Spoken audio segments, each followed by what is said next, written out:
Praise, praise, praise. Praise, praise, praise. Good morning po. Praise, praise, praise, praise. Ayan. Gandang umaga po. Morning. Palakpakan naman natin si Jesus. Yun pong the best na palakpak para kay Jesus. Okay. Kamusta po kayo? Pabuti ng pabuti. Paayos ng paayos. Papogi ng papogi sa babae, paganda ng paganda. Payaman ng payaman. Pabanal ng pabanal. Amen. Okay. So happy to see all of you today. May mga new friends po ba tayo? Yung first time nyo po na nakarating dito, meron ba? Can I see your hands? Ayun, welcome po, welcome. Na-welcome na ba natin sila? Kung hindi pa, lapitan nyo uli. Ano? Welcome po. Okay. Mamaya may pamerienda po sa inyo si Boss Kenneth. Oo. Promise yan. Di ba, Boss Kenneth? May pamerienda ka mamaya? Ayan. Courtesy of Boss Kenneth Bilela. Alam nyo ha, sa darating na... Ano kang darating? Okay. Alam nyo na ha, sa darating na... Hindi, malayo pa pala. Sasabihin ko sana'y kasal malayo pa. Okay. Ituloy po natin yung ating nasimulan na topic entitled, Choose God. Kumusta naman po yung mga nagdaang araw natin? Kumusta po yung mga nagdaang araw natin? Napipili po ba natin si Lord? Yan. Yung mga nagdadrive, napipili ba natin lagi si Lord? Hallelujah. Yung mga nagtatrabaho at lalo't mababait ang katrabaho in Jesus' name, napipili ba natin si Lord? Amen. Yung mga nasa school, yung mga pumapasok, napili ba natin si Lord every day? Woo! Kahit wag na tayong lumayo sa bahay, napili ba natin si Lord every day? I pray na biyayaan po tayo lagi ng Diyos ng kakayanan at kagustuhan to choose God. Piliin siya at piliin siya ang pangitiin, piliin siya ang papurihan. Recap lang po tayong mabilis. Last Sunday, we talk about the story of Meshach, Shadrach, and Abednego. At nakita po natin how God mightily moves in their lives. At tinulungan sila at biniyayaan silang laging piliin si Lord. At pinag-usapan po natin, ano ba yung mga katangian ng mga taong si Lord ang pinili. Si Lord ang laging pinipili. At napag-usapan natin ang number 1 na katangian nila ay nakapili na bago pa papiliin. Bago pa dumating yung sitwasyon na sila ay pagdidesisyonin, papipiliin, sila po'y decided na. Okay?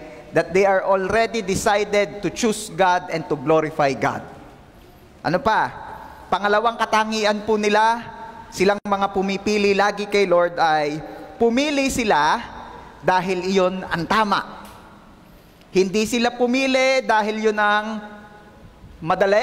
Hindi sila pumili dahil yun ang safe. Hindi sila pumili dahil yun ang sinabi ng nakakarami. Pumili sila simply because yon ang tama.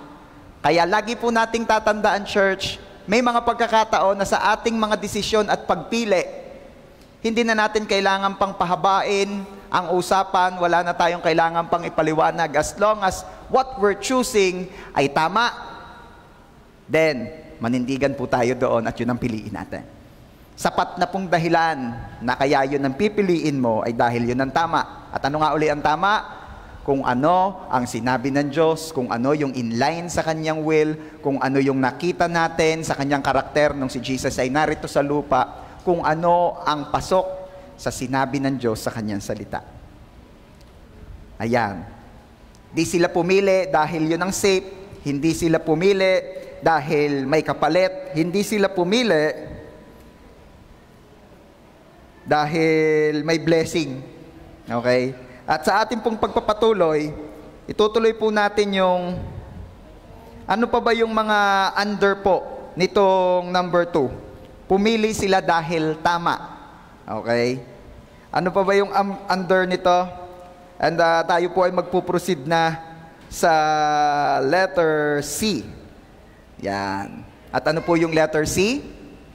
Di sila pumili dahil mas madali. Ayan. Tayo muna mag-pray. Lord, marami pong salamat sa biyaya na makapag-Sunday service. Thank you, Lord. Thank you, Lord. Biyaya niyo po ito. Wala kaming maipagmalaki. Salamat po sa availability. Salamat po sa kakayanan. Salamat po sa kagustuhan. Salamat po dahil meron kaming resources na nagagamit kaya kami nakapunta rito. Lahat po'y biyaya ninyo. Salamat po sa magandang panahon. Salamat po dahil kami may nasakyan. Salamat po. Biyaya niyo po ang makapag-church. Thank you so much, Father. Humihingi po kami ng tawad sa aming mga nagawang kasalanan, sa lahat ng aming mga kalabisan, sa lahat po naming mga kakulangan sa inyo. Forgive us, Lord, and cleanse us with your most precious blood. Salamat po, Panginoong Jesus, sapagkat kayo po ang aming katwiran. Salamat po dahil sa lahat ng aming kakulangan, kayo naman ang pumupuno noon. Thank you, Lord. Thank you, Lord. And we pray na ang pagtuturo niyo po ang patuloy naming maranasan. Dear Holy Spirit, be our teacher. Dwell upon our needs.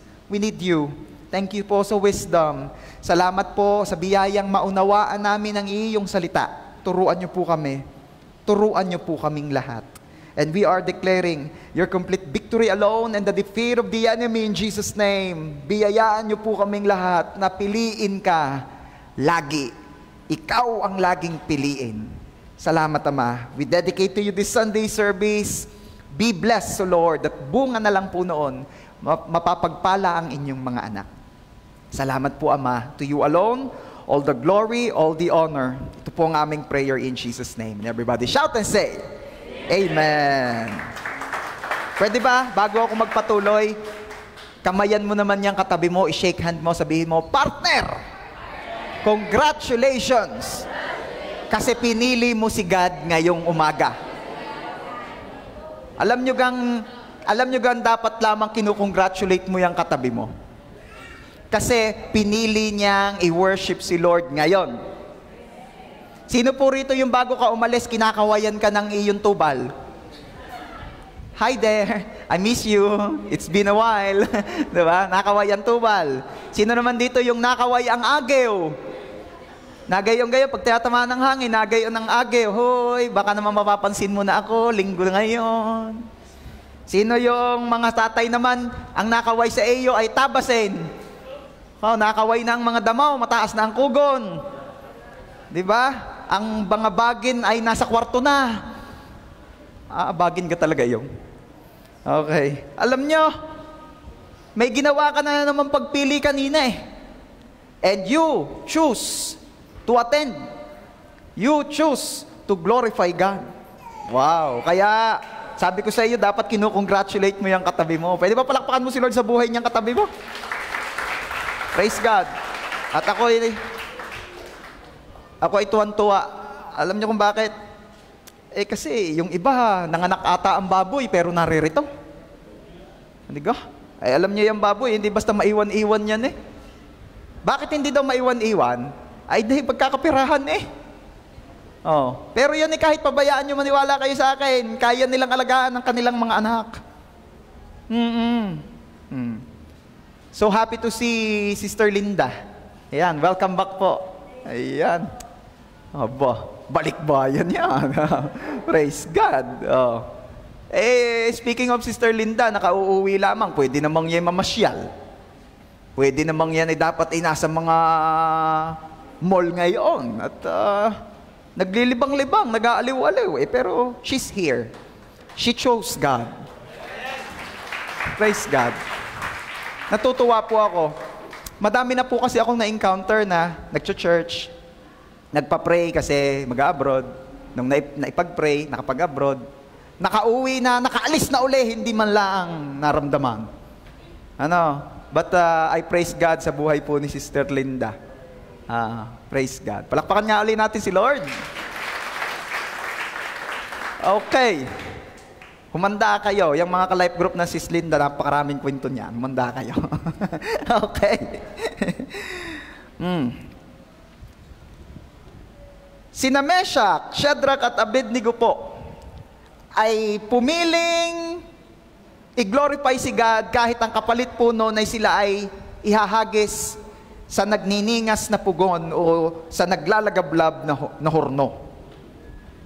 At di po sila pumili dahil mas madali.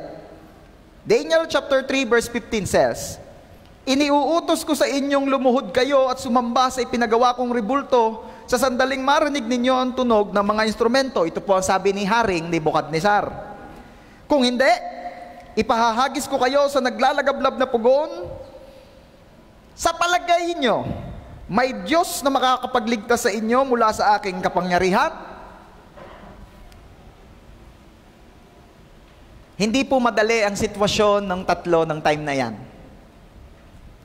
Kung tutusin, ito ang totoo, mas madali pong pumili kung safe. Mas madali pong pumili kung may kapalit. Yan ang may napag-usapan na natin ng mga nakaraan eh. Mas madaling pumili kung may assurance. Mas madaling pumili kung majority kayo. The bandwagon mentality. Ka naman ng iba, yan ang ginagawa ng karamihan eh. Yan ang approve sa karamihan. Merong mali dito eh. Sabi kasi, kung ano raw ang napagkasundoan na nakakarami, yun ang tama. Pero alam nyo, may mali dito eh.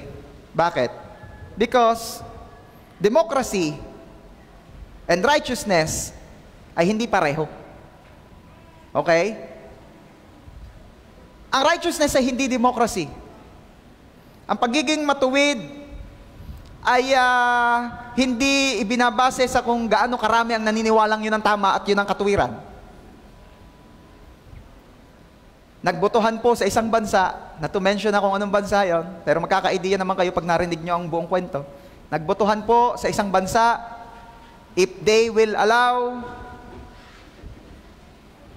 abortion, if they will legalize it. At alam nyo po, habang binabasa, habang pinagkausapan pa sa Congress, napakaraming kababaihan ang naroroon and they are protesting something. Dami! Pinakita sa video. At ang isip ko naman, pinoprotesta nila na no, do not legalize abortion. Alam nyo po ba, nagulat po ako nung nakita ko kung ano yung mga nakasulat sa kanilang mga placard, sa kanilang mga itinataas at iwinawagayway na yan. Nilagay nila ay ito. Sa Tagalog na lang, hayaan niyo pong maging malaya kami sa pagpili at pagdidesisyon patungkol sa aming pamilya. Yun ang nakalagay. Ibig sabihin, they are supporting the legalization of abortion. Grabe. And to make the long story short, dahil ito po ang napagkasunduan ng nakakarami, that country legalize abortion. Then tell me, sapat bang basihan na iyon ang napagkasunduan ng nakakarami para gawin at piliin nating iyon ang tama at iyon ang matuwid? Kaya hindi porket yun ang ginagawa ng marami at yun ang pinaniniwala at napagkasunduan ng karamihan, yun ang tama. Bakit ko ito sinasabi? At dahil kapag kontra sa napagkasunduan ng nakakarami ang gusto mong piliin, hindi madaling pumili. Tama? Hindi madaling pumili.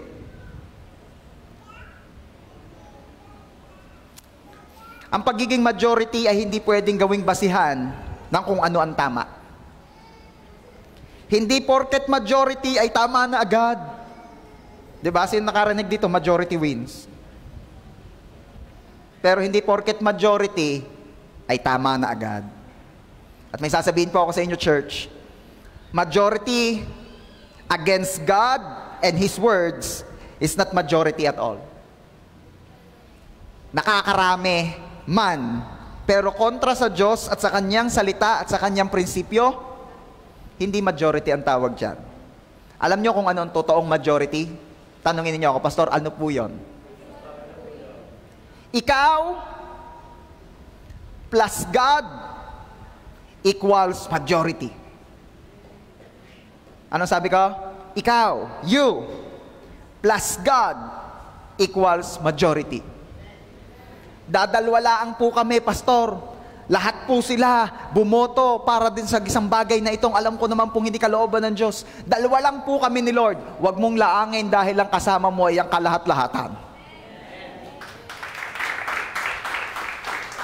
So kung darating ka sa punto na kailangan mong piliin na yan tama at hindi kayo ang majority or baka nga nag-iisa ka, hindi yan madali. Pero wag mong kalilimutan, you plus God equals majority. Amen? Alam nyo, di pumili yung tatlo na Meshach, Shadrach at Abednego dahil madali. Hindi madali. Bakit? Pag pinili nila yung hindi dapat piliin, ihahagis sila sa nagniningas na horno. Pag pinili nila si God, ihahagis sila sa nagniningas na horno. Hindi ito madali. Di pumili ang tatlo dahil madali. Pumili sila dahil yun ang tama. Okay. May kukwento ako sa inyo. Kasi, I know a person na nung graduating po siya, when siya ay high school, ay nagkaroon po siya ng problema. Yung tipong gagraduate na sana, no? Nagka-problema pa. Sinong relate diyan? Yung nagtanong ka sa yung teacher, sabi mo, teacher, kailan ka po ang graduation natin? Tinanong mo, ano? Ang sagot sa iyo ng teacher mo ay, bakit manunood ka ga? Bakit manunood ka ga? Hindi ka huy ako graduating. Gagraduate ka? Kasakit doon, ano? Kahirap. Sabihin mo nga, hindi madali. Tutuloy ko po yung kwento, yung high school student na yun, graduating na. Eh, sa ano po siya napasok? Sa Catholic school. Eh, ito ho nangyari. Na-born again ho yung bata. Nakakilala kay Lord na born again. Eh di sa madaling salita ho ay sa church na attend pag Sunday. Ayan. Nilalatag ko ho sa inyo yung sitwasyon. At nung nalaman po ng school na hindi siya nagsisimba doon sa simbahang gusto nilang pagsimbahan ng bata, instead sa church siya na-attend dahil na born again nga, ay winarningan po ng mga teachers sa pag-uutos po nung head ng school, which is a priest, na ang sabi ay, hindi daw pag-graduatein kung hindi sisimba at magpapapirma ng maskard. Sabihin mo nga sa iyong katabi, hindi daw pag-graduatein ng high school kung hindi sisimba at magpapapirma ng maskard. Madali? Hindi. At ano ho nangyari? Pumili po yung bata at pinili niyang manindigan at pinili niya ang Diyos. At ang sabi sa kanya, hindi ka namin pag-graduatein dahil sa desisyon mong yan. Ang sabi ng bata, miskin na.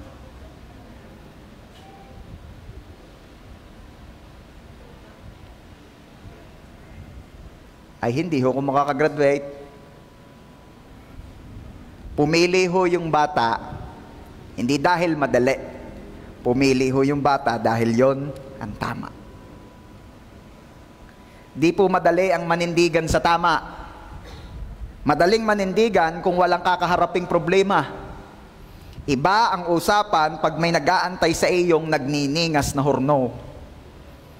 At ano ang nare-represent ng nagniningas na horno doon sa kwento ng batang iyon? Hindi makakagraduate. Alam nyo, sa bawat pagpili po natin sa Diyos, lagi at laging may nag-aabang sa iyong nagniningas na horno. Sige, piliin mo si Lord at may nagniningas na hornong nakaabang sa iyo. It could be mawawalan ng trabaho, it could be makikipag-break sa iyo si Shuta, makikipag-away sa iyo ang tropa. Iba ang usapan pag may nag-iintay sa iyong nagniningas na horno. Pero ano ang sabi ni Meshach, Shadrach at Abednego? Di man kami iligtas ni Lord, si Lord pa rin ang pipiliin namin. Tindi, no? Sabi nila kay Haring Nebuchadnezzar, Hari, ililigtas kami ni Lord. Kung di man kami iligtas, si Lord pa rin ang pipiliin ko palagi. Di ba? Ay di lalong naiyamot yung hari, ganun may kinakantahan pa. Di ba? Ano ang kasamahan itong sinabing ito ni na Meshach, Shadrach at Abednego? Di man ako makagraduate kung yan ang magiging presyo ng pagpili ko, si Lord pa din ang pipiliin ko. Oo. Anong kasamahan yan? Di man ako ang ma-promote kung yan man ang magiging presyo ng pagpili ko, si Lord pa din ang pipiliin ko. Oo. Yung mga tipong nakakilala kay Lord, naraman itong message na ito na dapat pala pinipili si Lord, medyo may kaunting illegal sa kanyang trabaho, sa kanyang negosyo. Hindi nagbabayad ng tax, o kaya yung mga tipong promo, pagkabayaran na ang daming additional, yung mga gayo, mga semidugas ga. Mga mandurugas. Ay nakakilala kay Lord, narinig itong teaching na ito, anong sinasabi ngayon? Malugi man ako kung yun ang hurnong nag-aantay sa akin ng dahil sa pagpili ko, si Lord pa din ang pipiliin ko. Grabe, ano? O kaya naman ito, nape-pressure yung mga kabataan dahil binubuli pagka born again. Ano sabi ng mga kabataan? Ibuli man ako. Kung ito ang magiging presyo ng pagpili ko, si Lord pa rin ang pipiliin ko. Tindi? O kaya naman, ikaw lamang ang born again sa inyo. At ikaw ay napapag-inita na. Ano sasabihin mo? Hindi man ako ang maging tama at ako man ay mapahiya sa kanilang mga sinasabi.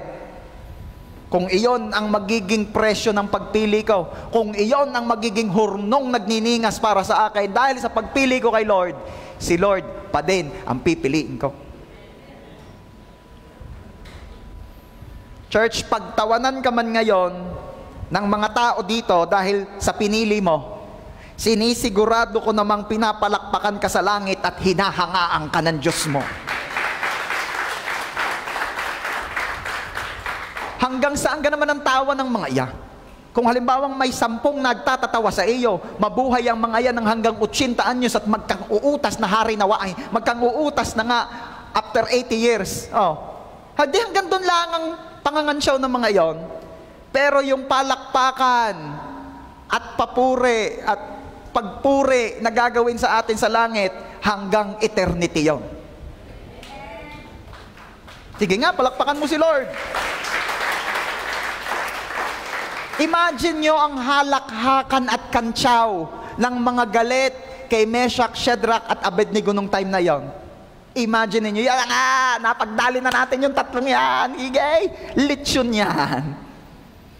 Imagine, pero, tatanungin ko kayo, yung bang mga nangansyaw na yon, sa tingin nyo, buhay pa? Wala na. Pero yung ginawang pagpili ng tatlo, hanggang ngayon, umaalingaw-ngaw pa.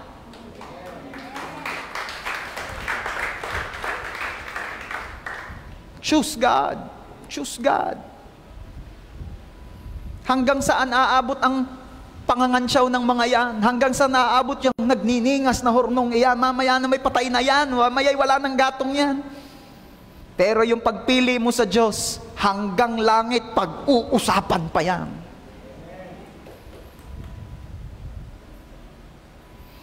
At ang pagpili mo kay Lord, kahit hindi madali, dahil yun ang tama, will bring glory to Him. And that, my friend, is our purpose. We are created to bring glory to God. Di ba? Okay. Number 3 na tayo. Ano nga uli ang number 1? Sila'y pumili, nakapili na sila bago pa sila papiliin. Ang number 2 ay ano? Pumili sila dahil yun ang tama. And this is number 3. Pumili sila dahil nagtitiwala sila sa Diyos. Sino po nakarinig na nung promotion na ang sabi ay chosen and trusted? Diba? Parang, ito na po ang bilhin nyo because this brand is chosen and trusted by many. Diba? Laging karugtong yung chosen and trusted. Kasi nga po, ang pinipili nyo ay pinagkakatiwalaan nyo. Tama ba? Sabihin mo nga sa katabi mo, ang pinipili mo ay pinagkakatiwalaan mo. May narinig na po ba kayong kwento na si girl, gandang-ganda, may dalawang nanligaw, ang pinili ay yung isa. Nung tinanong, ba't mo siya pinili? Kasi mukha siyang hindi mapapagkatiwalaan. Meron ka bang narinig ng ganong story? Sis, ba't yan ang sinagot mo? Kasi mukha siyang hindi mapapagkatiwalaan. Yung hindi mo sinagot, hindi siya. Kaya nga siya nagustuhan ko kasi mukha siyang goons. Mukha siyang hindi mapapagkatiwalaan. Meron bang ganon? Natatawa yung mga girls, no? Kaya ka nga pipili kasi pinagkakatiwalaan mo siya, kaya siya ang pinili mo. Tama ba? Maniwala kayo sa akin, church, kung sino ang pinipili mo, siya ang pinagkakatiwalaan mo. Kaya, when we are choosing God, we are saying to God, God, I trust in you. Kaya ikaw ang pinipili ko kasi I trust in you. Nagtitiwala ako sa inyo. On the other side, kapag ang pinipili natin ay manangan at ilagay ang ating lubos na pag-asa at pagtitiwala sa pera, sinasabi natin, pera, sa iyo ako nagtitiwala. Diba? Kaya kapag may mga panahon na dapat iyong panahong iyo'y sa Diyos mo na inilalaan, pero inilaan mo pa sa paggawa ng pira, nako, maniwala kayo sa akin, hindi man matanggap ng puso't isip mo ang naririnig mo, pero yes, ang pagtitiwala mo'y nasa pira. May kilala ako nung isang araw lang nanganak ang baboy, pero naririto Diba? Bakit? Kasi ang kanilang puso at pagtitiwala ay sa Diyos. Naniniwala sila, hindi yan nakayaot, pag-iingatan kayo ni Lord. Pero sa mga pets lang ho, applicable yun ha. Pag naman baby mo, wag mo namang sasabihin, diyan ka na, bahala si Lord sa iyo. Huwag naman gayon. Hindi naman, sa pets lang po applicable yon. Meron kasi nga gayon hindi makaalis. Di ba? Naalala nyo na minsan na pag-usapan natin, yung aso. Hindi makaalis dahil maraming aso. Binabantayan ng aso. O kaya ay hindi makaalis dahil maraming itik, may itikan. Yung mga gayon. Di ba? Okay. Basahin po natin yung verse. Daniel chapter 3 verse 19. Tulungan nyo naman po ako magbasa. 1, 2, 3, basa! Namula ang mukha ni Haring Nebuchadnezzar sa tindi ng galit kina Shadrach, Meshach at Abednego. Namula raw sa galit. Kung yan ho ay dito sa atin isinulat, halimbawa ay Pitt's version, namanteng. Diga? Batanggin nyo ay, panteng ang Haring Nebuchadnezzar sa iyamot. Diga? Bakit? Ay dahil sinagot nga, sinabihan pa sila ngayon sabi, mahal na hari, ililigtas po kami ng aming Diyos. At kung hindi man, hindi pa rin po namin gagawin yung pinagagawa ninyo. Ay galit yung hari, nagalit. Tuloy natin. Kaya, iniutos niyang painitin pa ng 7 ulit ang pugon. Sabihin mo nga sa katabi mo, mas pinainit. Sa kabila naman sabi mo, mas pinatindi. Parang tide yata yan. Pinainit pa raw ng 7 times. Ako'y natatawa nung oray nabasa ko. Alam niyo kung ba't ako'y natatawa? Kasi yung default na init, makakamatay na yung mismong original na set ng init, makakamatay na yon. Yun na nga ang inihandang pamparusa di kaya nga't yun gayon, makakamatay na yon. Pinainit pa raw ng 7 beses. For what? For what? Diba? Mamaya, sasabihin ko sa inyo kung ano isang nakita kong purpose doon, pero mamaya na. Alam niyo kung anong katulad nito? Diga sabi ko nga sa inyo, yung mga consequence o trials o pagsubok, yun ang nare-represent ng nagniningas na pugon. At ang sabi rin dahil sa galit ni Nebuchadnezzar doon sa 3, take note, hindi pa naihagis yung 3 hindi pa naihagis. Pinainit pa raw ng 7 ulit pang mas mainit. Ano ibig sabihin nito? Maybe, si Haring Nebuchadnezzar is trying na baka magbabago pa ang isip ng tatlo. Baka ika naman ni Haring Nebukadnesar, napaghandaan ng aking pugon, napaghandaan, buuwi ang loob ng tatlo, walang kakurap-kurap. Tingnan natin pag mas mainit pa. Patindihin ang pugon. Tingnan natin kung pipiliin pa rin nila si Lord. Di ba? At ano ang equivalent nito sa atin? Kung i-apply natin ito sa ating mga buhay, patindihin pa ang problema. Patindihin pa ang nag-aabang na problema.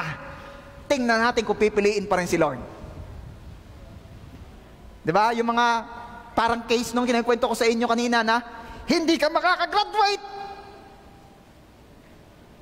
Tingnan natin ngayon kung ikay maninindigan pa rin sa iyong pagpuntang iyan sa church. Diba? Patindihin pa. Painitin pa ang problema. Question. Patuloy pa rin ba tayong magtitiwala kahit painit ng painit ang problema? Ito po ang mga bagay na madaling sagutin ngayon. Pero kapag naroon ka na sa sitwasyon, tingnan natin. Di ba? Patuloy ba rin ba tayo magtitiwala kahit painit na ng painit ang problema? Sabi nung isa, baka po bumigay na ako at di ko nakayanin pagkasubra na. Pero may sasabihin ako sa iyo, kung yan ang nasa isip mo, na baka bumigay na ikaw kapag hindi at di mo nakayanin pag mas matindi na, may sasabihin ako sa iyo, kahit nung hindi pa pinapatindi ang problema, sadyang di mo na kaya kung ikaw lang. Ulitin ko, kahit nung hindi pa pinaiinit ang problema, kahit nung hindi pa pinaiinit ang pugon ng mas mainit kaysa nung una, sadyang kahit noon pa, hindi na natin kaya kung tayo lang. Are you there? Kung ano man yung mga sitwasyong kinaya mo noon, kinaya mo yun noon dahil sa biyaya ni Lord. At yung sitwasyong haharapin mo ngayon ay kakayanin mo pa din kahit pa mas painitin pa ang pugon.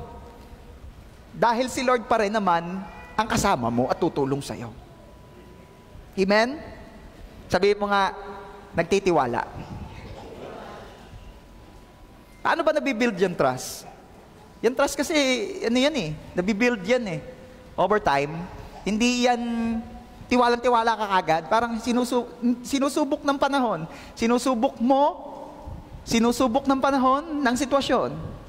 At habang umuusad ang buhay, doon nabibuild ang trust. Tama ba? At gayon din po sa Diyos. Okay, do si Lord talaga namang pwede mong buhusan ng sobra-sobrang tiwala mo sa Kanya agad-agad. Even the first time kayong magkamit ni Lord. Pero syempre, tao, ganun eh. Dumadaan tayo sa proseso eh. And over time, habang tayo dumadaan sa mga sitwasyong iyan, the more naman ding nabibuild ang iyong trust sa Diyos. The more siyang nare-reveal sa iyo, the more mo siyang nakikilala. At dahil the more mong nakikilala ang Diyos, at the more mong nakikitang siya'y katiwa-tiwala, the more ka magtitiwala. Daniel chapter 3 verse 20. Inutusan din niya ang ilan sa mga pinakamalakas niyang kawal, nagapusin sina Shadrach, Meshach at Abednego at ihagis sa naglalagablab na pugon. Ay galit na galit talaga ang Haring Nebukadnesar. Ihahagis na nga sa pugon. Pumili pa ng pinakamalalakas daw na sundalo para yun daw ang maghahagis kina Meshach, Shadrach at Abednego. Bakit ito hini-highlight pa ng Bible? Gusto ko makita ninyo kung gaano katindi na nararanasan ng tatlo. Everybody say, pinakamalalakas. Sino po rito yung mga nakakapanood ng movie na kapag kayong may superpower yung bida, nakipag-appear doon sa normal, talsik yung normal? Hello? Nakipag-shake hand si Superman doon sa regular lamang, ay madudurog ang kamay? Hello? O yung tipong si Spider-Man ay magtututbrush na patuon lang doon sa sink, giba yung sink. Bakit ko sinasabi ito? Pagka ang nagkasama, nagkadikit, malakas at regular, nasasaktan yung regular, kahit sa normal na galaw nung malakas. Are you there? And going back po dito sa verse, pinakamalalakas na kawal po ang gumapos kina Shadrach, Meshach at Abednego. E di ang normal na paggagapos pala ang noon, ang pakaramdam na nung tatlo'y para silang walis tingting na ginagapos na gayong. Hindi na humadali ang kanila sitwasyon. Verse 21, ginapos nga sila nang hindi na inalis ang damit, ang panloob at panlabas, turbante at iba pang nakasuot sa kanila, tinihagi sila sa naglalagablab na apoy. That's the story. Meron akong itatanong sa inyo. May napansin ba kayo sa story na meron ba kayo napansin na ganito? Na habang iginagapos ang tatlo'y nagmamakaawa ang tatlo. May narinig kayong ganon? Wala.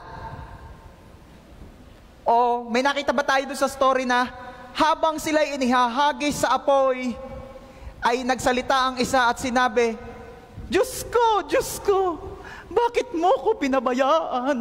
Meron ba ganon? Wala. O meron bang nanumbat kay Lord doon sa tatlo habang inihahagi sa pugon at sinabi, Lord, naglingkod naman ako, bakit ako'y ganito? Ba't mo ako pinabayaan, Lord? Lord, nasaan ang himala? Walang himala. Ano yun? Arsikola lang. Meron po bang nagtanong kay Lord, bakit? Wala. Habang inihahagi sila sa pugon, meron bang nanumbat kay Lord, Lord, nag-tights ako. Diba? Lord, nagla-life group naman ako. Lord, nag-church ako. Meron bang nanumbat sa kanila? Wala. Sila ay hindi nagtanong. Wala. Igagapos kami. Oh, gapos. Ihahagis na kami sa pugon. Sige. I can manage. Inihagis ng sarili. Walang nagtatanong, walang nanumbat sa Diyos, walang nagtanong sa Diyos. Hindi sila nagtanong, sila ay nagtitiwala lang. Sa mga pagkakataong dumadaan ka sa horno dahil sa pagpili mo sa Diyos, huwag ka nang magtanong, magtiwala ka na lang.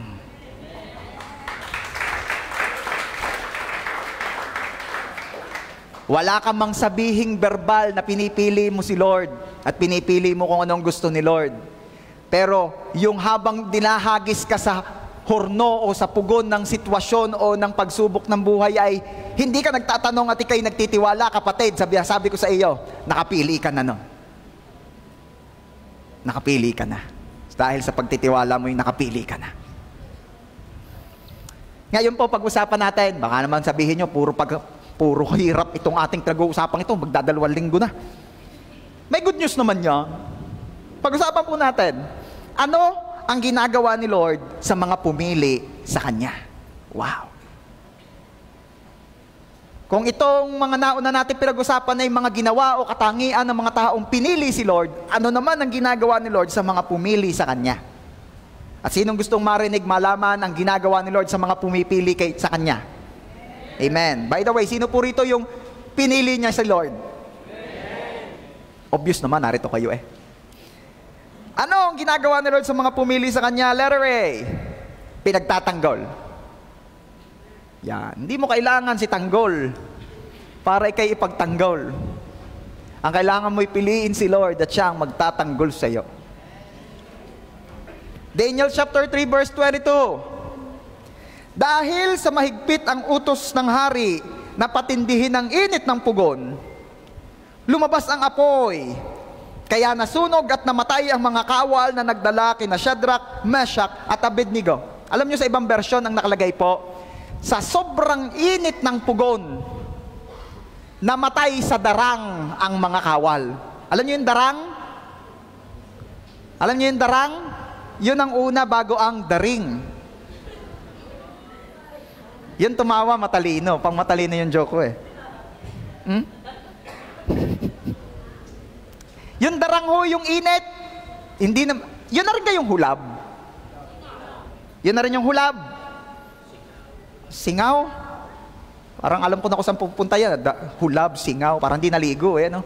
Anyway, Sa sobrang init daw po ng pugon, sa darang pa lamang namatay na yung mga kawal. Nung una ko itong nababasa, sabi ko, sobrang init nga. Sabi mo nga sa katabi mo, sobrang init nga. Ay, sa darang pala ang nakautas na eh. Tuloy natin yung kwento. At magugulat din kayo rito.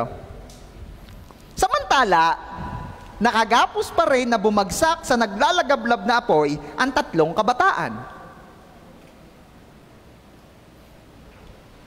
Diba? Ako nagtataka eh, ewan ko kayo. Yung mga naghagis, namatay na sa darang. Samantalang yung 3 na ihagis pa doon, ayos na ayos. Anong punto ko rito? Nung una, sabi ko, napakainit nung pugon. Darang pa lang nakakamatay na, pero ba't yung 3 hindi namatay? Ito ho ang nangyari dyan, church. Hindi po talagang yung darang ang nakakamatay. Ang nakakamatay ay ang pagtatanggol ng Diyos sa kanyang mga anak.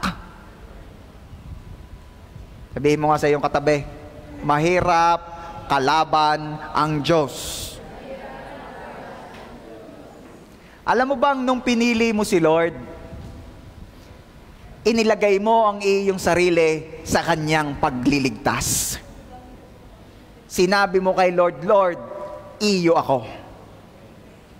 Wala na kasi masyadong gayon ngayon dito sa panahon ngayon mga kabataan eh. Pero yung mga nung una-una pa, pag ikaw ay dumating sa isang lugar, dapat hanapin mo kung sino ang may-ari ng lugar na iyon. Di ba? Di ba? Sino ga ang may-ari ng lugar na ito? Sino ga siga rito? Yun yun. Bakit? Kakasaka? Hindi. Aking kakausapin. Para alam ko. Mahirap na. Diba? Sino siga rito? Inaalam mo. Kinikilala.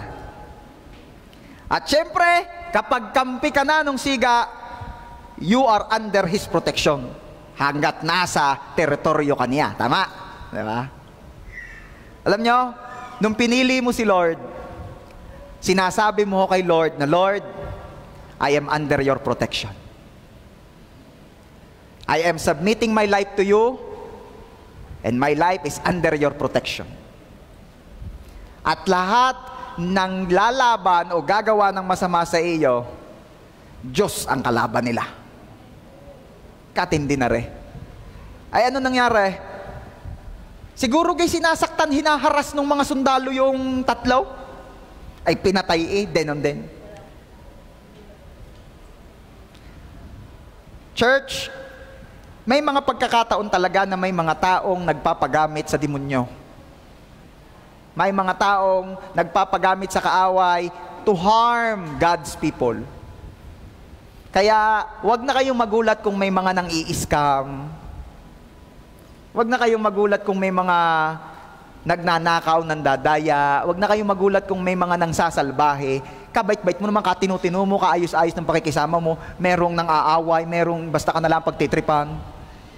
Kasi meron talagang mga taong nagpapagamit sa kaaway to harm God's people. At alam nyo naman kung ano talaga ang purpose ng kaaway. The enemy came to kill, steal, and destroy. Wala yang ibang ginagawa kundi iyan. At lahat na nagpapa-impluensya sa demonyo, yun na rin ang ginagawa against God's people. Ba't ko ito sinasabi? Kapag pinili mo na ang Diyos, wala ka nang dapat ikatakot sa mga iyan dahil ang Diyos ang magtatanggol sa iyo. Kahit pa yan ang pinakamalalakas na kawal. Alam nyo, bawat inilalagay ng Diyos, sinayaan ng Diyos na mapalagay sa Bible, may purpose. Bakit kailangan pang banggitin na ang mga kawal o sundalong ipinadala ni Hari Nebuchadnezzar ay ang pinakamalalakas? Iniha-highlight na ang pinakamalalakas man na ipadala ng kaaway laban sa iyo, 100 lamang ng Diyos, ubos yan. Okay? So, nothing to fear. Sabi mo nga sa katabi mo, nothing to fear. Sa kabila sabi mo, nothing to worry. Ang kailangan lang natin, piliin ang Diyos. At pag pinili mo si Lord, ipagtatanggol ka niya. Amen? Palakpakan natin si Jesus. Gusto ko ring malaman mo, church, na kung may mga taong nagpapagamit sa kaaway to harm God's people, gusto ko rin namang maging aware tayo rito. Bakit? Para tayo mag-ingat. Oo nga, at nasa Diyos ang pag-iingat, pero kung inilalagay mo naman ang iyong sarili sa kapahamakan, ay kakahirap naman niya. Huwag naman yung dadating ka sa puntong, sige nga, tingnan nga natin kung iingatan nga ako ni Lord, ilalagay mo ang ulo mo sa tapat ng nakangangang buhaya. Ay, ewan ko lang, kung iabutin pa nga doon. Hindi mo naman gagawin siyempre yon. Huwag mo susubukin. Nakabasa ka ng verse, makainom man ako ng lason, hindi ako mamamatay. Testing nga. Ang sabi ron, makainom. Hindi po yung deliberate na uminom. Pag uminom ka, nagpapakamatay ka yun. Hindi. Maling-mali. Ano pa, ang gusto kong malaman ninyo, para mabalanse ito pinag-uusapan natin, may mga pagkakataon din na unaware tayo na tayo ay gagamit ng kaaway. Kaya wag ka rin magpapagamit sa kaaway. Ito po related do sa ating topic before. Wag mong hayaang magkaroon ng kapangyarihan ang kaaway sa iyo. Wag mong lalagyan ng panghahawakan ng demonyo sa iyo. 'Di ba? Kaya kapag may action ka na, salita o isip na ang nagiging bottom line ay yung ginagawa ng kaaway, pumatay, magnakaw at manira, itigil mo na. Because you are under the wrong influence. Sa iyong iniisip, ikaw ay may sinisirang buhay, itigil mo na. Sa iyong pananalita, meron kang inaaway at may sinisira ka, itigil mo na. Sa iyong ginagawa, alam mong may mamamatay, it could be a person, it could be a life, it could be a business, it could be something na makakasira o makakaharm sa other people, itigil mo na. Huwag kang magpagamit sa kaaway. Are you there? Bakit ko din ito sinasabi sa inyo? Kasi the moment na tayo ay naging kasangkapan ng kaaway, most especially against God's people, mahirap ang inaaway mo. Are you there? The Lord promised to Abraham and to everyone who accepted Jesus, I will bless those who will bless you, and I will curse those who will curse you. Kaya mga kapatid, maging matalino tayo. Lalo pag alam mong kapatiran, huwag mo nga awayin. Alam mo naman ang kapatiran, kasama mo sa trabaho, ngungusuan mo pa. Ba naman? Huwag gayon. Diba? Sabi nga, di ba, do not touch my anointed. Huwag mong aawayan yung aking mga pinili. Yan ang sabi ng Diyos. Dahil ang kaaway natin ay ang pumili. At ako naman naniniwalang we're always choosing good, we are always choosing God. Amen? Pero gusto ko lamang malaman ninyo, inililigtas ng Diyos ang mga pumili-pili sa Kanya. Tutuloy ko po yung kwento nung high school. Ano nga uli ang sitwasyon nung high school? Hindi pag-graduate ng school. Kung hindi kasi simba at hindi ka magpapapirma ng maskard, hindi ka namin pag-graduatein. Ano ang stand ng estudyante? Miski na po. Alam niyo po, dahil pinili ng batang iyon ng Diyos, iniligtas siya ng Diyos. Ano nangyari? Ang mga teacher na po ang gumawa ng paraan. Ang ginawa po ng mga teacher, pumayag na po sila, nakipag-internal arrangement na po doon sa estudyante, pumayag na po sila na ang pastor na ang pipirma ng maskard. Ay di, may pirma naman nga lagi ang maskard, pastor nga lang ang pumirma. Pwede na rin yun. Di graduate din. Nakagraduate din ho yung bata. Praise God. Ano lang punto ko rito? Inililigtas ng Diyos ang pumipili sa Kanya. Ano nga at dumating ka doon sa punto na pinili mo si Lord at naihagis ka nga sa horno ng pagsubok, kang mag-alala kasi ililigtas ka ni Lord. What else? Ano ang ginagawa ng Diyos sa mga pumipili sa Kanya? Pinapalaya sa gapos. Sabi po sa Daniel chapter 3 verse 21, ginapos nga sila. And in verse 23, samantala, nakagapos pa rin na bumagsak sa naglalagablab na apoy ang 3 kabataan. Iginapos, nung inihagis, nakagapos pa rin. Okay? Sabihin mo nga, iginapos, nung inihagis, nakagapos pa rin. At nung naroon na po sila sa naglalagablab na horno, bigla daw pong napatayo ang hari sa kanyang nakita. At ito po ang mga nangyari sa pagpapatuloy. Daniel chapter 3 verse 25c, sinabi ng hari, hindi na sila nakagapos. Ano nga sabi? Hindi na sila nakagapos. Kita ninyo, ang Bible may iniha-highlight kasi may gustong patungkulan ito paulit-ulit iginapos. Tapos nung naihagis na daw doon sa horno na nagniningas, naglalagablab na apoy, nakasulat pa rin doon, iniha-highlight ng Bible, nakagapos pa rin daw. Bakit gaito? Nung naroroon na mismo sa pugon, napatayo daw si Haring Nebukadnezar dahil sa kanyang nakita. At anong nakita ng hari? Hindi na sila nakagapos.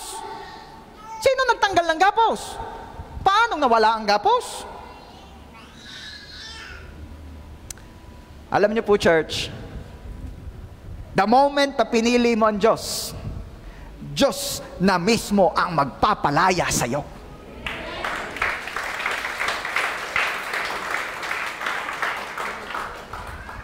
Sino po rito yung hindi mo na kailangan taas sa kamay mo, pero ikaw mismo nagsasabi, may mga bagay na gumagapos sa iyo at gusto mong maging malaya. May mga bagay na gumagapos sa iyo at gusto mong maging malaya. Yan may addiction. Yan man ay yung mababang pagtingin sa sarili. It could be sin. It could be kahirapan. It could be karamdaman. Anumang bagay o tao na pumipigil sa iyo to live a life na intended ng Diyos para sa iyo, yung enjoyable, happy life, kaya hindi mo mangyari yun, kaya di mo magawa, it's because of that thing na gumagapos sa iyo. At gusto mong lumaya. Ang pagpapalaya ay mangyayari if you will choose the Redeemer, if you will choose the Savior, if you will choose kung sinong may kakayanan talagang magpalaya sa atin, and that is Jesus. Bakit may apoy? Sabi ng iba, bakit kailangang dumaan pa ang mga Kristiyano sa gayang mga sistema, sa gayang mga pagsubok? Kailangan pang dumaan sa horno. Pipiliin si Lord pero pahihirapin. Bakit gayon? Kasi nga, nasabi ko na ito sa inyo before our purpose is to glorify God. At anong glory ang maiibigay natin if when we choose God, it is so easy for us. If it is convenient. Nasaan ang glory doon? Parang, maluluwalhati mo ba ang Diyos kung ang papamilian na may madali? Maluluwalhati ba natin ng Diyos kung convenient naman sa atin na kaya natin pinili ang Diyos ay dahil convenient? Pero kung may hurnong nag-aabang sa pagpili mo sa Diyos, aba, grabing glory ang binibigay mo, kapatid. Ano pa? Ang mga pagsubok po ay mga refining moments.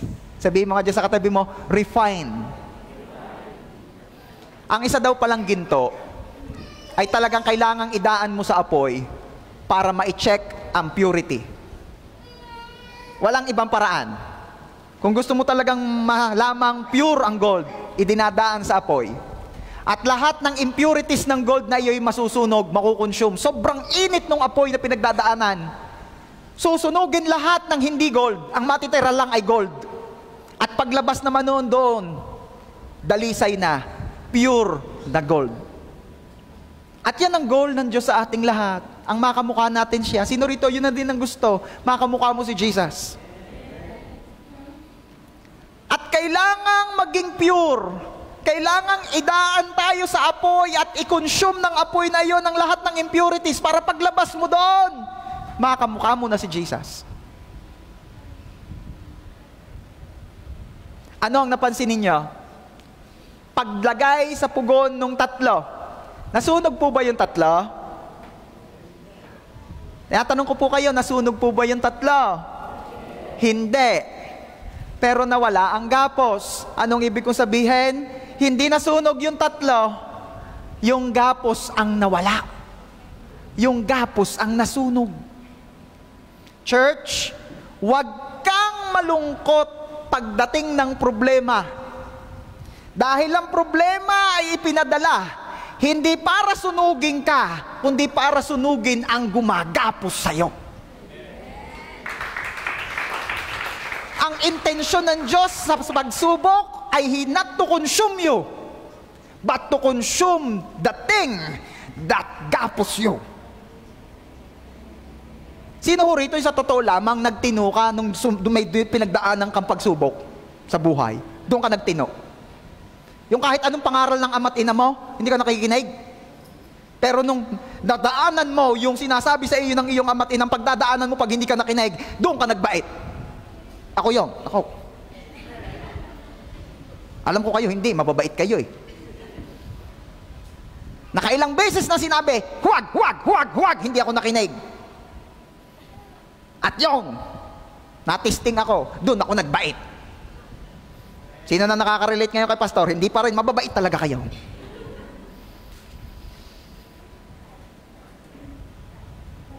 Pagtiwalaan mo ang Diyos. Dahil yung pagsubok ay alipin ng Diyos. Hindi yan magiging mas makapangyarihan pa kay Lord. Huwag mo akalain na pag may dumating na testing sa buhay mo, Lord, nasaan ka na? Ba't parang pinabayaan mo na ako? Ano sasabihin at sasagot ng Diyos sa iyo? Hindi kita pababayaan at huwag kang mag-alala dyan sa pagsubok na yan. Under ko yan. Under may authority yan. Luluhod yan sa akin. Sasamba yan sa akin. Wala yung kapangyarihan sa iyo. Pinadala yan not to consume you. Pinadala yan para yung gumagapos sa iyo, yan ang mawala. Uulitin ko yung tatlo, paghulog sa pugon, hindi sila nasunog. Ang nawala ay yung nakagapos. Pagtindi ng problema, pagtindi ng gapos na sinusunog sa iyo.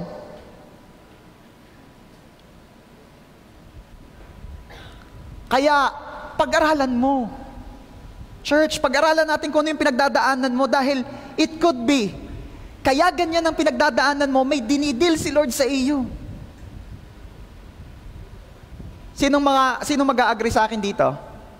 Napakahirap palayain ng yung mismong may katawan ay ayaw lumaya.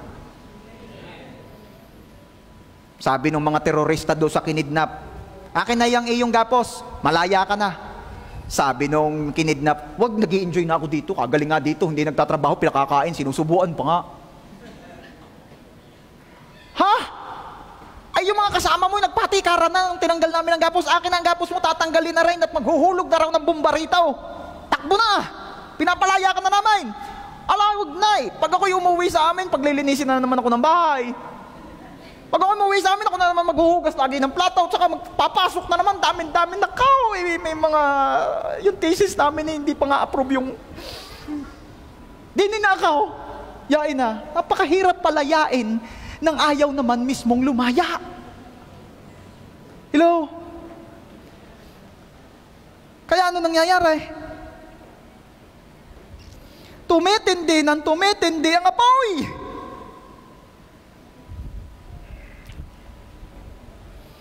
Sabi nung isa, Pastor, ang tagal na po ng problema kong ito. Alam nyo, hindi problema ang talagang nagtatagal. Ang nagtatagal ay ang pagpili mo sa Diyos. Kaya nagtatagal si testing, kaya nagtatagal si hurno, kasi hindi ka pa rin nakakapili ng tamang pipiliin. Ang nagtatagal ay ang pagpili mo kung sino na talaga ang masusunod sa buhay mo at hindi si Lord. Ang nagtatagal ay hindi problema. Mukha lang yung problema nagtatagal, pero kaya nga't ang problema ay tumatagal kasi ang nagtatagal ay yung pag-i-struggle mo kay Lord. Sabi ni Lord, hindi iyan. Lord, hindi aring gusto ko. Ay di nagtatagal. Kung kayo nakikinig na agad, hindi na magtatagal itong preaching na ito. Kaya nagtatagal ayaw niyo makinig.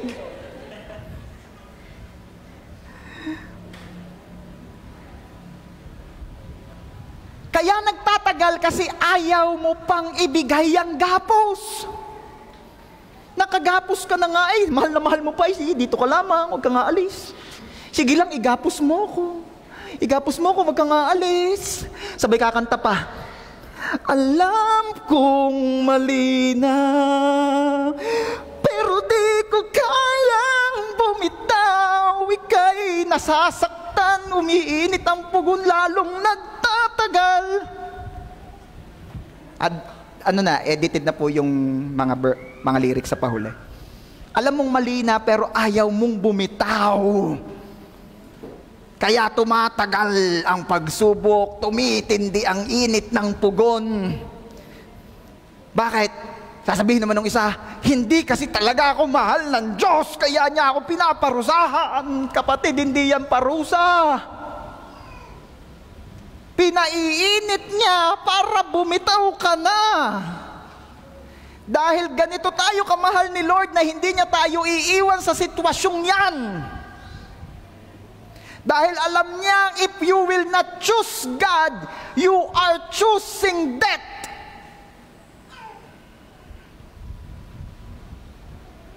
At mas pipiliin pa ng Diyos na painitin ang sitwasyon hanggang bumitaw ka.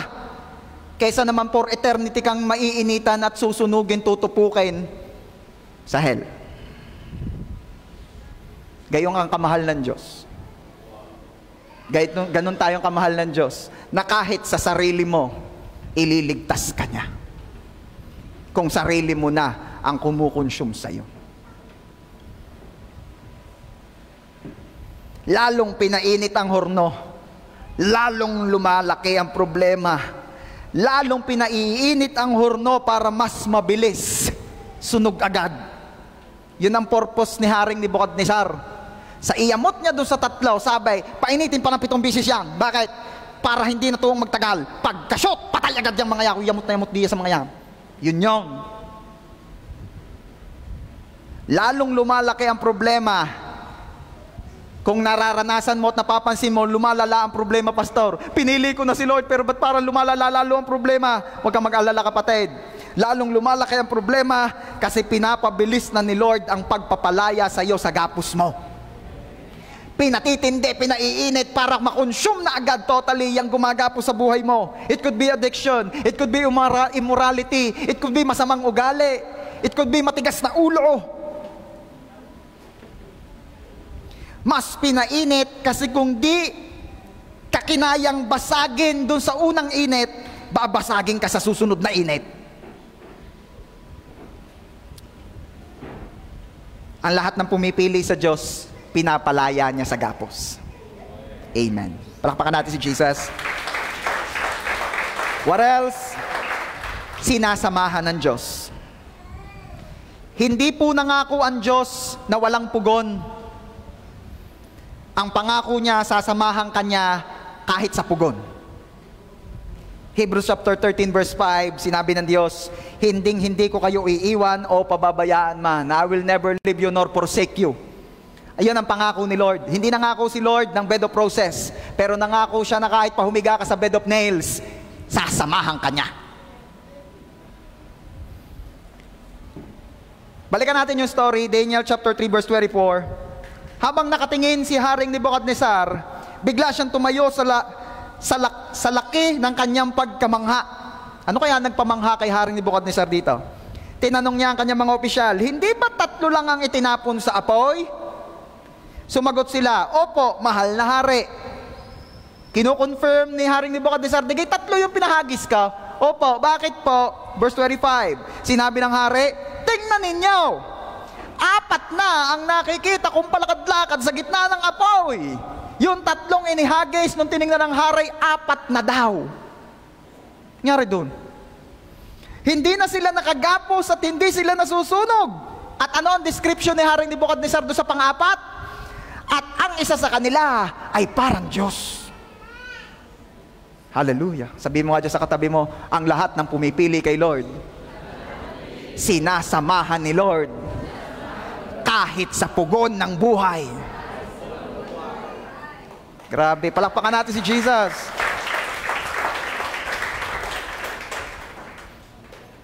Sinamahan ni Lord yung tatlo. Bakit magandang malaman mong sinasamahan ka ng Diyos? Mahalaga ito, na mapaalalahanan tayo, malaman natin na tayo sinasamahan ng Diyos. Kasi ako'y naniniwala na kung nalaman agad ng tatlo na andun si Lord sa pugon, kung nalaman agad ni Meshach, Shadrach at Abednego si Lord ay nandun sa pugon, kung nalaman agad nilang tatlo, naniniwala akong ito sasabihin nila. Siguro sasabihin nila doon sa mga sundalo, dali, dali, dali. Anong dali? Dali, gapusin na. Dali, ay hagisin na kami doon. Bakit? Nandun si Lord. Dali, dali. Diba? Sa halip matakot, ay mas mai-excite pa sila kung alam lang agad nilang nandun si Lord.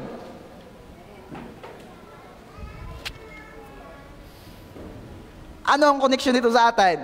Church, kung maaalala mo lang lagi itong pinag-uusapan natin at malalaman mong bago pa ikaw dumating sa problema si Lord ay nandoon na.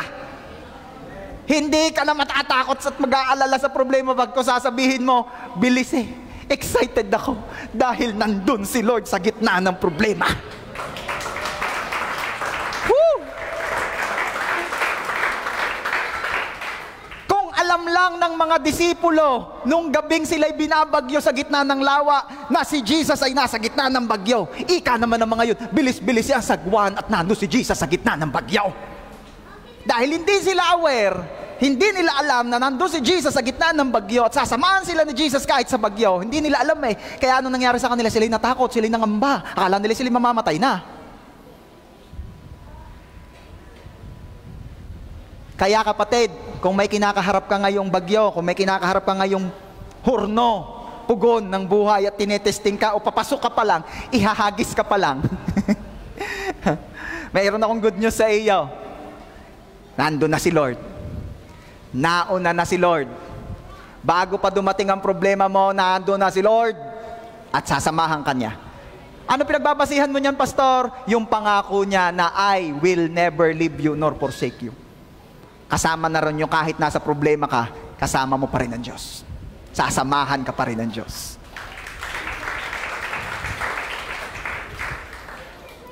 Pag pinili mo ang Diyos, sasamahan ka ng Diyos. Nung una, sabi ni Nebuchadnezzar ito, Daniel 3:15, iniuutos ko sa inyong lumuhod kayo at sumamba sa pinagawa ko ribulto sa sandaling marinig ninyo ang tunog ng mga instrumento. Kung hindi, ipahahagis ko kayo sa naglalagablab na pugon. Sa palagay ba ninyo'y may Diyos na makapagliligtas sa inyo mula sa aking kapangyarihan? Yan na yan, panakot. Yan ang sinasabi ni Nebuchadnezzar. May makapagliligtas kaya sa inyo sa akin? Tindi, no? Pero nung nakita ni Nebuchadnezzar kung sino ang sumasama sa tatlo, nagbago ang pananaw ni Nebuchadnezzar. Ano sabi niya? Daniel 3:26. Kaya lumapit si Nebuchadnezzar sa pintuan na naglalagablab na horno at tinawag sila, Shadrach, Meshach, Abednego, mga lingkod ng kataas-taasang Diyos. Lumabas kayo riyan, halika kayo rito. At lumabas silang tatlo mula sa horno. Anong napansin ninyo? Kanina, ang kine-claim ni Nebuchadnezzar, walang Diyos na makapagliligtas sa inyo sa akin. Ay sinamahan ni Lord. Sinamahan ni Lord yung tatlo. At nakita ng kanya mismo mga mata na siya'y hangang-hanga sa kanyang kapangyarihan, pero iniligtas ng Diyos yung tatlo sa kanyang kamay, sa kanyang kapangyarihan. Ano na nangyari ngayon? Anong sabi ni Nebuchadnezzar? Shadrach, Meshach at Abednego, mga lingkod ng kataas-taasang Diyos. Biglang napapraise the Lord ito. Hello? Nagbago. Alam nyo kasi, kapag yung dalawang mataas ay nagpanagpo, at nakita ng isang mataas, na mas mataas yung nakatagpo niya, luluhod yang mas maliit, at sasabihin, mas malaki ka. Napansin ninyo yung mga sundalo na matay nung lumapit? Bakit si Haring Nebuchadnezzar lumapit sa pinto, hindi namamatay? May purpose si Lord kay Haring Nebuchadnezzar. Kasi gusto ni Lord, magpanagpo sila sa gitna at ipakita, Nebuchadnezzar, mataas ka, tingin sa akin, mas mataas ako sa iyo. Ano ang sabi ni Nebuchadnezzar nung na-encounter niya si Lord at ang power ni Lord? Kataas-taas ang Diyos. Taas ang kamay ni Nebuchadnezzar. Gayon pala yun. Noon, sa totoo lang, ako'y puging-pugi sa sarili ko eh. Nung nakita ko si Philip, sabi ko, hindi pala. Akala ko lang.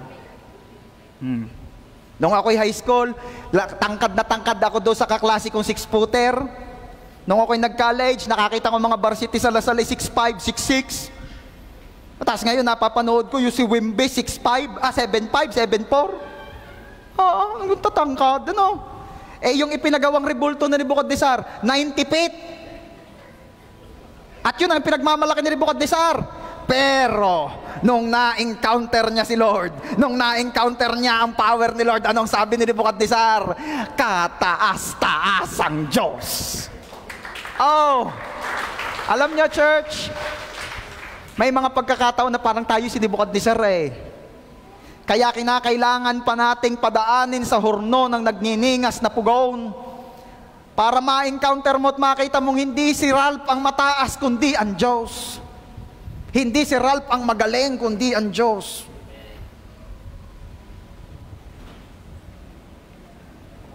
Pag pinili mo ang Diyos, anumang problema mo ay titiklop.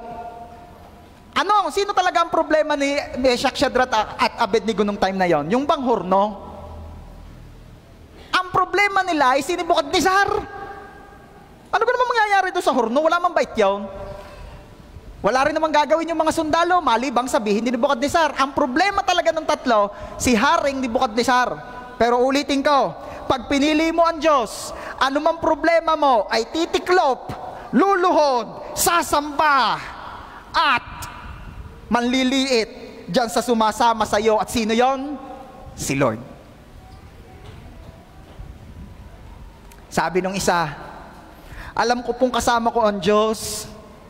Oh, praise God. Ang laki lang po talaga ng problema ko ngayon. Gulo mo. Kaya sabihin ako sa iyo kung yun ang iniisip mo. Alam ko naman pong kasama ko si Lord, talaga lang po malaki ang problema ko ngayon. Kaya sabihin ako sa iyo, huwag kang makontento na alam mong kasama mo ang Diyos. Huwag kang makontento lang doon na alam mong kasama mo ang Diyos. Dapat ding maging malinaw sa iyo na ang Diyos na pinili mo kaya nga't sumasama sa iyo ay malaking Diyos. Mas malaki pa sa anumang problema ang sinasabi mo. At pag nagharap yung malaking problema at ang malaking Diyos, laging luluhod, liliit ang mas maliit. Kaya wag mong lagi sinasabing malaki po ang problema ko, bakit mas lalaki pa sa Diyos? Hindi ho. Ay di maliit yan. Anumang bagay na hindi makakalaki sa Diyos ay maliit na bagay.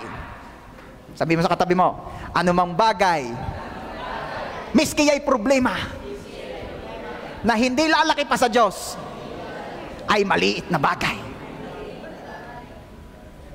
Kaya huwag kang lang payak-iyak. Laki-laki na problema ko. Pag kahit yung na-encounter na gayon, huwag mo namang awayin. Sabihin mo, mas malaki si Lord. May himas-masan yan.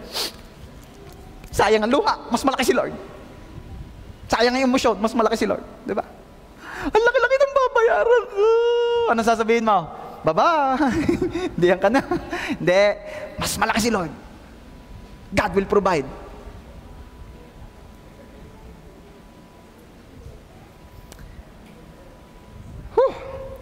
Gusto nyo pa Verse 27. Pagkatapos, nagtipon sa kanila ang mga gobernador, mayor, commissioner, at iba pang mga opisyal ng hari. Why? Just to observe the tree. At ang sabi, at nakita nilang hindi man lang sila napinsala ng apoy, ni hindi nag-amoy usok ang kanilang buhok o damit.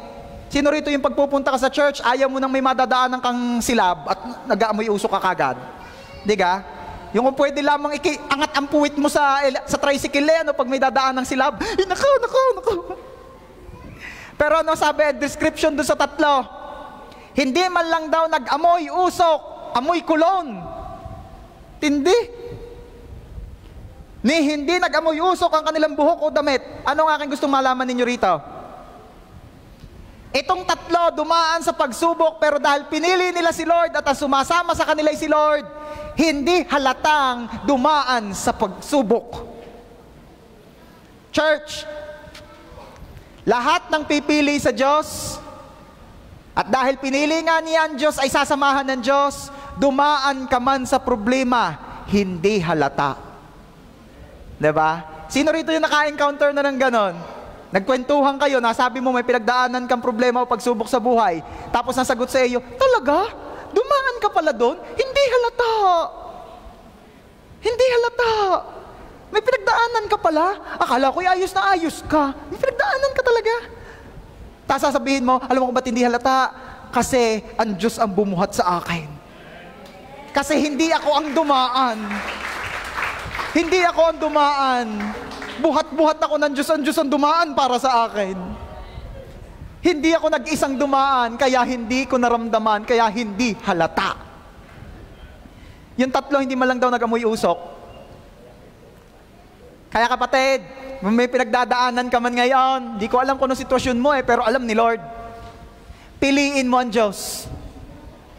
At pagtapos niyang iyong dinadaanan yan, sasabihin ng mga makakakita sa iyo, hindi halata na may pinagdaanan ka.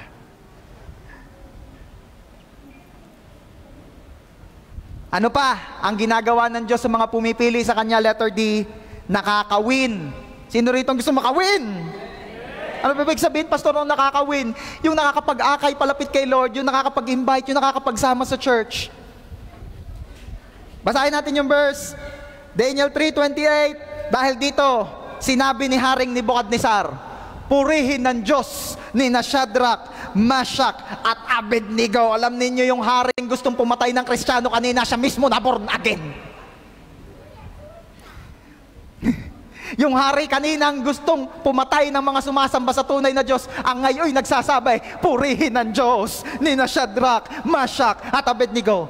Church, alam mo, pag pinili mo si Lord, ang pagsama ni Lord ang magmamanifest at makikita ng mga tao sa buhay mo. Yung nung mga una-una nang sasabing, mahulog ka sana sa pugon. Dahil yan, mga praise the Lord, hallelujah, pabibol-bibol na yan. Yang mga nagpe-persecute sa iyo. Dahil pinili mo ang Diyos, mamaya pa sila na magsasabi, ay talaga pala, tunay ang Diyos na sinasabi nito, samahin na ako, saan gayang inyong church? Ano sabi ituloy natin yung verse. Nagsugo siya ng kanyang anghel para iligtas ang kanyang mga lingkod na nagtitiwala sa kanya. Hindi nila sinunod ang aking utos. Tamo siya pa nagkukwento, hindi siya sinunod. Hindi nila sinunod ang aking utos. Minabuti pa nilang mapatapon sa apoy kaysa sumamba sa alinmang Diyos maliban sa kanilang Diyos. Yung dating issue kay Nebukadnezar, ngayon pinupuri na niya. Ano man yung issue sa iyo ngayon dahil pinili mo si Lord, mamaya pa, yung pagpili mong yung issue for them ay magiging kapuri-puri na sa kanila. Pupurihin na nila ang paninindigan mo. Pupurihin na nila ang pagpili mo. At sasabihin nila na ngayon, baka ngayon, hindi pa nila maunawaan ang naging desisyon pagpili mo. Baka ngayon, hindi pa. Pero sa bandariyan, sasabihin nila, tama ang pili. Tama ang desisyon. Bakit? Ay hindi bumait hindi na ayos noon, ay di na inaayos, ay di na bumait, di na gumaling, di na umunlad, di na umayos.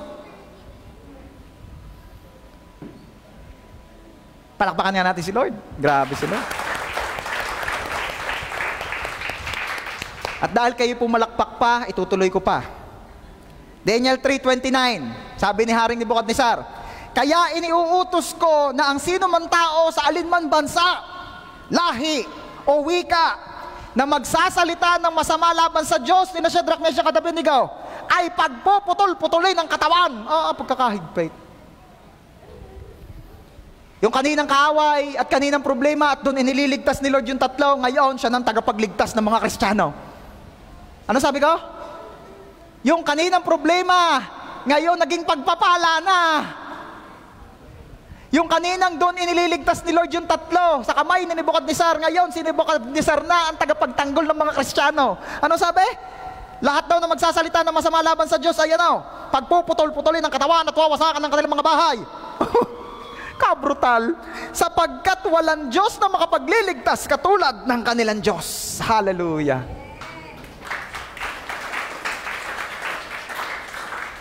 At dahil pumalakpak pa uli kayo, ano pa ang ginagawa ni Lord sa mga pumipili sa Kanya? Letter E. Huli na po ito. Pino-promote. Sabi mo nga dyan sa katabi mo, pino-promote. Daniel chapter 3, verse, I think this is verse 30. Yeah, verse 30. Basa. At binigyan ng hari sina Shadrach, Meshach at Abednego ng mas mataas pang tungkulin sa lalawigan ng Babylonia. Wow! Everybody say promotion. Ngayon naman sabihin mo increase. Woo! Lahat ng pinipili ang Diyos, pinopromote niya. Pinaparanas niya ng increase. Pinaparanas niya ng mas maginhawa at mas matinding, mas magandang buhay. Bakit?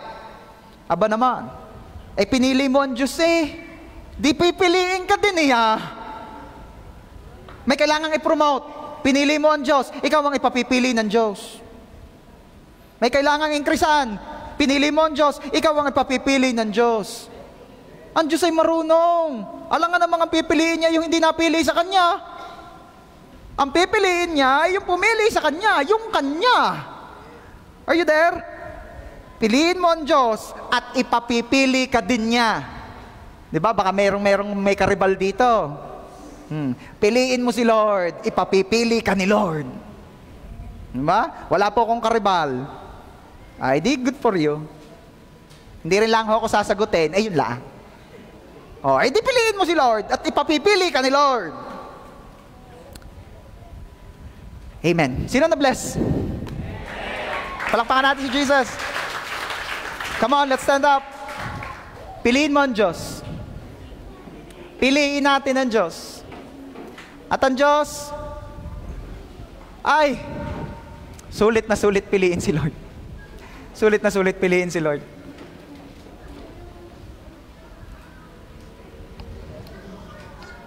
Ang pinakagusto ko talaga rito sa pinag-aralan natin ay yung pag pinili mo ang Diyos ay sasamahan Kanya.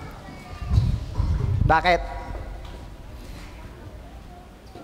Yang promotion, kasama na rin yan ang pagsama ng Diyos.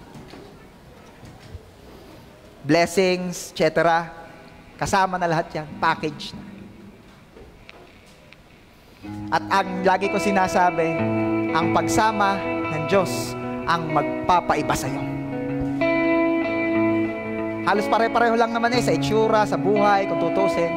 Pero ano ang nagpapaiba sa atin? Ang pagsama ni Lord. Yung favor niya, yung protection niya, yung wisdom na isinusupply niya sa atin, kaya tayo ay naiiba, kaya tayo ay nakakaangat. It's God's presence in your life. Piliin mo si Lord araw-araw at sasamahan ka niya.